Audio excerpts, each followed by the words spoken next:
deze zaterdag is de kaartverkoop van Tomorrowland Winter. Vorig jaar waren wij erbij. Daarom geven we in deze video een paar tips en tricks met jullie mee die je kan gebruiken om Tomorrowland Winter 2019 te overleven. Stay tuned!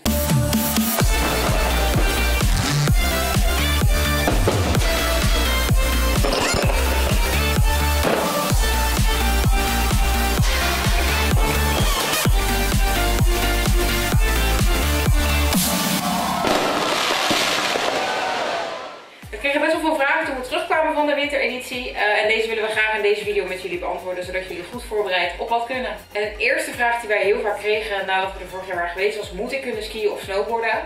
Ons antwoord is nee, dat moet niet. Maar het is wel heel leuk als je wel wat ervaring hebt. En anders om wel die ervaring op te gaan doen. Tomorrowland biedt ook allemaal packages aan met lessen. Dat is zeker aan te raden, want het is wel heel tof om toch ook die ervaring mee te pakken. Vraag 2. Hoe kom ik op Tomorrowland Winter? Nou, er zijn meerdere mogelijkheden. Gewoon zelf met de auto of je huurt de bus. Je kan natuurlijk ook met de vliegtuig nog gaan. Je kan gewoon kiezen wat je wil. 10 uurtjes onderweg. Je gaat 's avonds weg. De volgende ochtend kom je aan. En dan ga je gewoon 7 dagen lang Tomorrowland Winter ervaren. We hebben ook met mensen gesproken die kwamen met de auto. Dat was ook vrij goed te doen. Die konden gewoon 's ochtends in het dorp netjes parkeren. Dus eigenlijk zijn beide opties prima. Ik zou persoonlijk voor de bus gaan. Omdat dan kan je namelijk na een week lang helemaal kapot gaan. Kan je lekker slapen en terug in de bus naar huis. En het is gezellig. Ja. Sfeertje, allemaal mensen die naar Tomorrowland Winter gaan. En je gaat een goodiebag. Precies. Vraag 3. Wat voor spullen moet ik meenemen naar Tomorrowland Winter? Eigenlijk 2 verschillende categorieën. Je overdagkleding en je avondkleding. Overdagkleding is op de piste, avondkleding is gewoon je festivalkleding. Je kan heel verschillende weersomstandigheden treffen. Wij hadden sneeuwstormen en ook best wel koud. Dus zorg gewoon voor dat je goede lagen bij je hebt en een goede wintersportuitrusting. Ook op het festival zelf kan je ook wintersportkleding aantrekken. Dat zie je ook vaak, want in de middag is het festivalterrein al open. En dan is de kans heel groot dat je in je wintersportoutfit gewoon naar binnen gaat. Dat is geen probleem, dat kan prima. Heb je ook nodig, want het is gewoon koud. Yep. En er zijn genoeg kluisjes, dus je kan ook wisselen van kleding en je omkleden of wat. Vraag 4. In welk dorp kan je het best je appartement huren? Nou, dat is één heel simpel antwoord.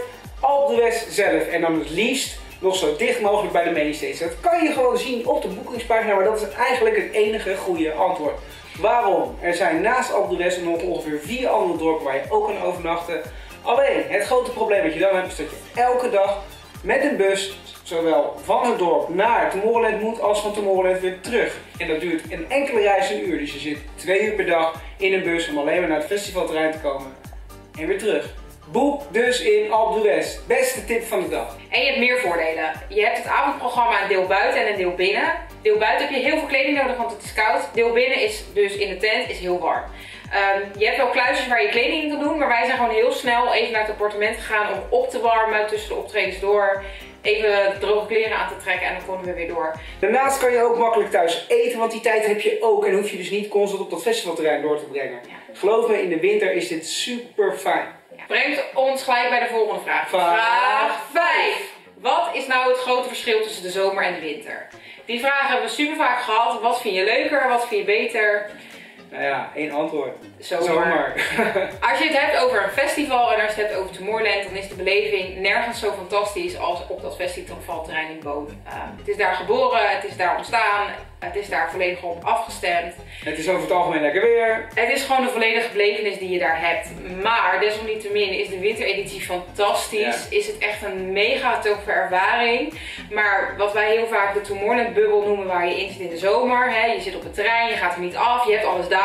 Dat heb je niet bij de winter. Nee. Gewoonweg omdat je in de normale wereld je bent gewoon in de normale wereld. Je kan je boodschappen doen, je kan koken, je hebt je huisje. Je gaat ook gewoon natuurlijk sporten overdag. En in liftjes zitten, de berg op. Ja. Je gaat pas 's avonds echt, maak je de keuze om het festivalterrein in te gaan. Ja, je hebt op de berg natuurlijk ook stages waar je ook naartoe gaat. Maar dat is niet hetzelfde. Dat is eigenlijk een soort uitvergrote après-ski. Ja. Het is gewoon een hele toffe ervaring. Hè? Want je hebt gewoon een wintersport met mega toffe feesten tijdens de dag, 's avonds. Dus begrijp ons niet verkeerd, want we vinden het echt fantastisch. Ja. Maar als je het hebt over de festivalbeleving en de Tomorrowland beleving is het absoluut zomer. Wat wel fantastisch is en wat ze weer wederom echt heel goed hebben gedaan, is dat je wel de Tomorrowland beleving hebt op het terrein. De aankleding, de stages. Je zit dan wel weer echt, je merkt wel weer, oké, jongens, ik ben op Tomorrowland. Dus alle props voor dat. Ja. Alles is nog maar aangekleed, dat hebben ze allemaal voor elkaar. Maar je blijft niet in je bubbel, wat je in de zomer wel bent. Ja. En dat is gewoon eigenlijk het grote verschil Naast het feit dat het hier sneeuwt en dat je daar lekker in je bikini, in je zwembroek. En er is nog een groot verschil op Tomorrowland zomer. Als je zeg maar de volle package gaat, dan heb je veel meer dat groepsgevoel omdat je op een camping zit met allemaal tentjes. Je komt elkaar tegen bij de toiletten, bij de douches sta je in de rij. Dat heb je niet, want je hebt gewoon een appartement met je eigen groepje. En natuurlijk kan je elkaar wel opzoeken en zal je heus wel leuke mensen ontmoeten. Maar het is toch net anders. Het is veel meer, je bent veel meer binnen. Je blijft meer bij elkaar. Ja. Vraag 6. Hoe verplaats je je tussen de podia's die op de berg zijn? Nou ja, daar heb je een beetje een keuze in. Je gaat sowieso met liften. Dat kan iedereen, want iedereen heeft een bandje die toegang geeft tot de liften. En dan is het aan jou of je gaat lopen of je gaat skiën. Elk podium kan je wel bereiken te voet. Middels een lift. Maar dan moet je dus met de lift omhoog en daarna weer met de lift terug. Maar je kan er ook tussen skiën. Dus eigenlijk kan je overal komen waar je wil. Ja. En wat wij hebben gedaan is gewoon, wij zijn wel echt fanatieke skiers en boarders. Dus wij gingen gewoon lekker dagtoertjes maken. En dan hadden we halverwege iets van, er staat een leuke naam, laten we daar even gaan lunchen of een drankje doen. Dan pak je het even mee. Maar wij hebben er wel voor gekozen om echt te gaan skiën en te gaan wintersporten. En dan s'avonds het festival echt te beleven en soms even te stoppen op een piste party. Vraag 7. Wat is het grootste verschil tussen de 4 en de 7-daagse? Nou, los van het aantal nachten is het voornamelijk het verschil tussen of je gaat puur alleen naar het festival van 4 dagen of je gaat 7 dagen en je pakt alle pre-parties mee. Dan is het festivalterrein gewoon open, maar niet alle podia zijn dan open en de line-up is iets beperkter en het duurt ook iets minder lang. Overigens zou ik je altijd de 7 dagen aanraden als je van wintersporten houdt, want dan pak je in ieder geval nog een paar goede dagen sneeuw. Ja. In plaats van dat je volle focus op het festival hebt. Ja, want als je 4 dagen naar het festival gaat ben je ook gewoon moe, want je maakt lange dagen op de piste en je gaat partyen. En dat doe je wat minder op de pre-party dagen, want dan is het gewoon iets vroeger klaar, dus dan heb je gewoon lekker wat meer slaap.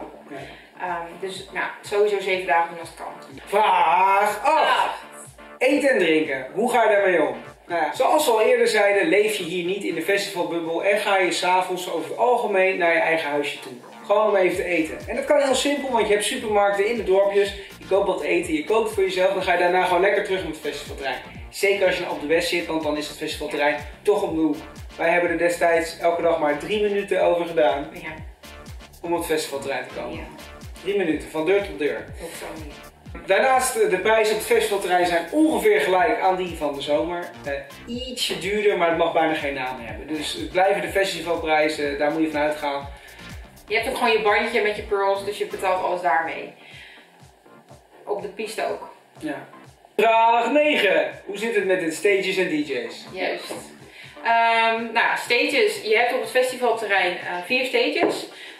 De main stage uiteraard, die is buiten. Dan heb je nog 2 overdekte stages en er is de Moose Bar. De Moose Bar staat ook op de zomer. Dat is ook de beste plek om bier te halen. Ja, dat is gewoon een houten blokhut, maar dat past daar perfect. Het plaatje. De koopste bier in de Moose Bar. Gewoon apres-ski, het bier in pullen.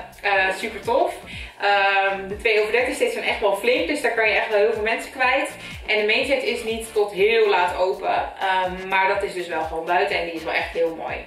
Ja. Ik hoop dat ze hem dit jaar misschien wel veranderen, net als bij de zomer ieder jaar een ander. Maar daar hebben ze ook echt wel weer heel veel tijd in gestoken en mooi werk van gemaakt. Qua line-up, wij hadden wel het gevoel dat er heel veel gekopieerd werd. Dus heel veel DJ's kwam je gedurende de week een aantal keer tegen op verschillende podia. Wat op zich helemaal niet erg is. Maar het is dus wel iets minder divers dan in de zomereditie. Ja. Wat wel heel leuk is aan deze editie op de winter, is dat je de DJ's gewoon tegen kan komen op de piste. Ze kunnen bijna allemaal boarden of skiën en ze krijgen ook skis of een board van Tomorrowland. Het zijn echt super mooie producten. Dus ja, vorig jaar zijn wij er een paar tegengekomen, wat ik best wel grappig vond. Vraag 10. Hoe zit het met de kluisjes? Op het festivalterrein is er 1 plek voor kluisjes, namelijk bij de Garden of Madness, maar dat zijn er niet zoveel. Dus als je er een wil hebben daar, be there in time. Waar laat je dan je snowboards en skis? Ja, die moet je buiten het festival laten. Die kan je voor het festivalterrein zetten. Maar dat is niet bewaakt, dus ja, let daarop. Voor de rest, in Alpe d'Huez zelf is er per dorp een regio voor kluisjes. Daar kan je ook nog spullen kwijt. Ik weet niet zeker of je daar ook je snowboardspullen kwijt kan. Maar in ieder geval voor de omliggende dorpen hebben ze daar rekening mee gehouden. Met een plekje voor mensen om spullen te staan. Maar dat is buiten het festivalterrein? Dat is ook buiten het festivalterrein. Dus ieder dorp heeft zijn eigen kluisjes zonder. Dus dat is ook weer een voordeel om wel in Alpe d'Huez te gaan zitten. Want dan kan je je spullen gewoon lekker in je huisje dumpen. Ga je daarna naar het festivalterrein en dan ben je good to go. Precies. Misschien moet je nog even iets vertellen over hoe dat dan gaat met het boeken. Want jij hebt voor graag het boeken. Ja, nou, het is eigenlijk niet zo moeilijk. Je hebt nu een simulator op Tomorrowland staan. Klik daar even doorheen. Het is vrij makkelijk. Kan je alvast kijken welke appartementjes je wil. Ja, er is eigenlijk maar één ding heel belangrijk buiten het geld, want ja, dat bepaal je zelf, is kijken hoe ver jouw appartementje verwijderd is van het festivalterrein. Wij zaten vorig jaar op 25 meter afstand van de mainstage. Ja, echt top. 3 minuutjes heen en weer. Precies. Je krijgt gewoon weer een bandje thuisgestuurd. Net als bij de zomereditie bij het vorig jaar thuisgestuurd gekregen, dus dat is ook gewoon weer net als in de zomer. Ja. Nou, we hopen dat jullie hier wat aan gehad hebben. Mochten er toch nog prangende vragen zijn, dan kan je die gewoon lekker hieronder zo meteen stellen. Want wij zijn al yours. Zelf zijn we er dit jaar niet bij, helaas. We moeten voorrang geven aan andere mooie dingen, maar daar horen jullie later veel meer over. Ja. We wensen jullie in ieder geval heel veel plezier. Feest een beetje harder voor ons. Maak mooie beelden, want we gaan ze wel bekijken. En take care. Ciao. Doei!